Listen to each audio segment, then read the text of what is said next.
Sophie.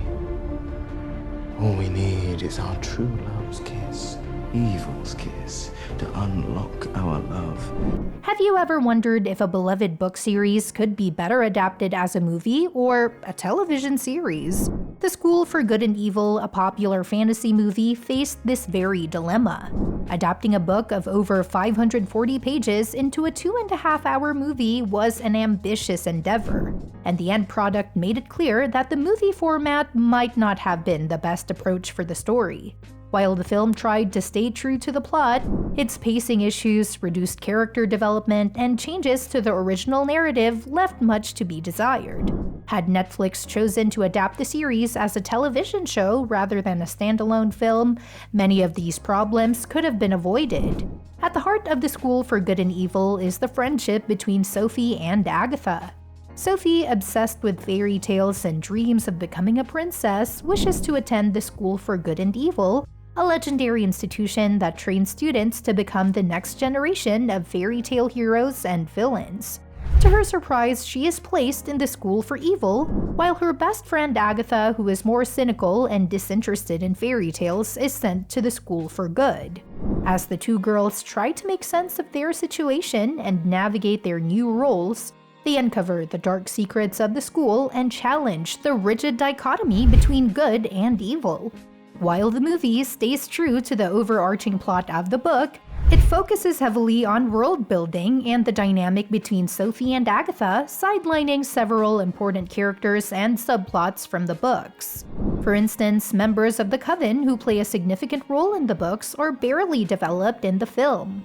The rushed pace of the movie also compromises the gradual character development that is essential to understanding Sophie and Agatha's journey, as well as the broader themes of the story. A major issue with the School for Good and Evil movie is that it tries to pack too much into a limited runtime. As a result, many aspects of the story feel rushed and important characters are left underdeveloped. In contrast, a television series would have allowed the story to unfold more naturally, giving more time to explore the intricate relationships and complex themes that make the book so compelling. The movie format limits the depth with which the story can be told. While the film covers the key plot points of the first book, it struggles with pacing, rushing through some scenes while dragging in others.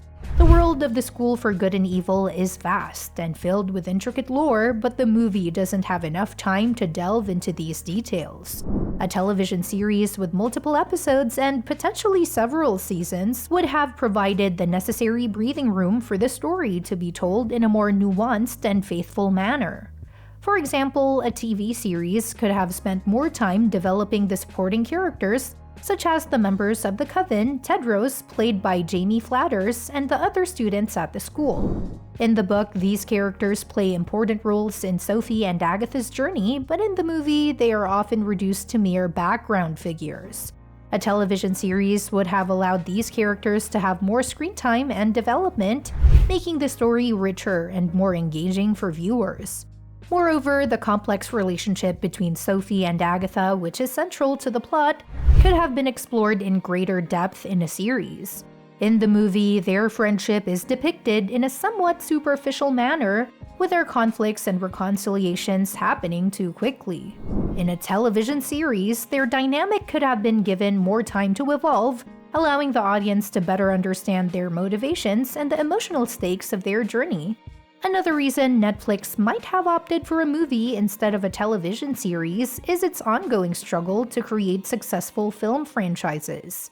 Netflix has had success with romantic comedy trilogies like The Kissing Booth and the To All the Boys I've Loved Before, but it has yet to establish a major film franchise outside of that genre.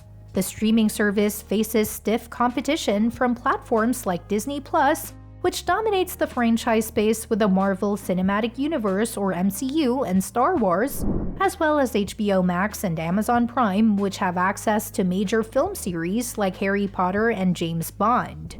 The School for Good and Evil had the potential to be Netflix's answer to the Harry Potter franchise, with 6 books providing ample material for multiple films or seasons. The comparison to Harry Potter is not entirely unwarranted, as both series feature young protagonists attending magical schools, learning about the balance between good and evil, and confronting powerful villains. In terms of viewership, television series tend to have greater potential for long-term success than standalone movies, especially when it comes to adapting popular book series. A series would allow fans to spend more time with their favorite characters and immerse themselves in the world of the School for Good and Evil over a longer period of time, building anticipation for future seasons. By choosing the movie route, Netflix missed an opportunity to create a slow-burning franchise that could have kept subscribers engaged over several years. Despite the shortcomings of the first movie, there is still hope for the School for Good and Evil franchise. The film ends on a cliffhanger with the schoolmaster's dagger appearing in Sophie and Agatha's hometown of Gavaldon, setting up a potential sequel. Director Paul Feig has expressed his desire to continue exploring the world of the School for Good and Evil and hinted that future films could delve deeper into the source material. If a sequel does happen, it will likely be based on the second book in the series, A World Without Princes. This book continues the story of Sophie and Agatha as they return to the School for Good and Evil, only to find that the school has been divided into a school for boys and a school for girls. The sequel could potentially fix some of the pacing and character development issues that plagued the first film, as the exposition-heavy world building is already out of the way. Future films would also have the benefit of feedback from fans, allowing the writers to make adjustments and create a more faithful adaptation. Additionally, a potential sequel could further develop the relationship between Agatha and Tedros, which was only briefly touched upon in the first movie. In the books, their romance plays a central role in the conflict between Sophie and Agatha, as Sophie's jealousy and villainous tendencies cause tension between the two friends. A sequel could explore this dynamic in greater depth, adding emotional complexity to the story and giving viewers more reason to invest in the characters. Well, if you're looking for some extra magic after the School for Good and Evil, here are some movies that'll keep you spellbound. Miss Peregrine's Home for Peculiar Children.